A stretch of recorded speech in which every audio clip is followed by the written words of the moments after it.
जिला परिषद क्षेत्र संख्या 4 की मतदाता जिंदाबाद जिंदाबाद जिंदाबाद। सिलाई मशीन छाप जिंदाबाद जिंदाबाद जिंदाबाद। इंजीनियर नियाज भाई जिंदाबाद जिंदाबाद जिंदाबाद। सिलाई मशीन छाप जिंदाबाद जिंदाबाद जिंदाबाद। इंजीनियर नियाज भाई जिंदाबाद। भैया नियाज के प्यार के नहीं भूलई हो,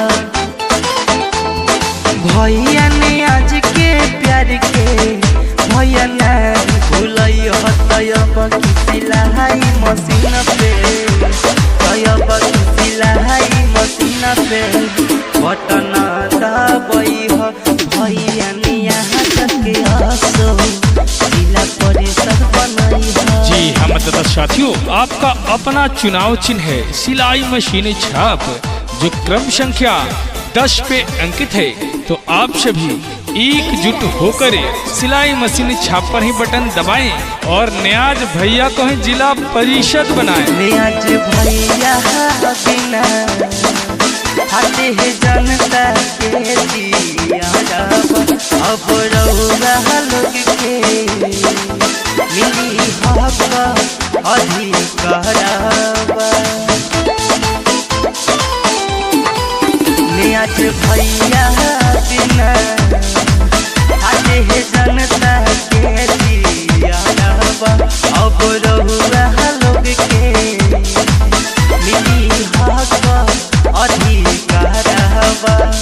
वोट के क्षेत्र संख्या 4 से विजयी बनई हो। अब के नियाज भाई के, अब के नियाज भाई के जिला परिषद बनई हो। अब के नियाज भाई के विजयी बनई हो। अब के नियाज भाई के जिला परिषद बनई हो।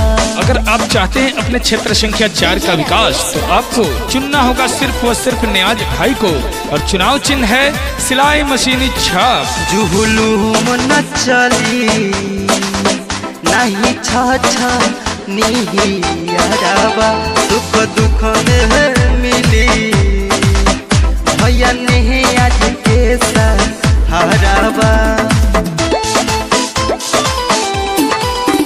जुहुलूम न चली नहीं निहियाराबा, सुख दुख में मिली भैया नियाज के सहाराबा। हाथ जोड़ी करी ले रजिया सबके बतई हो।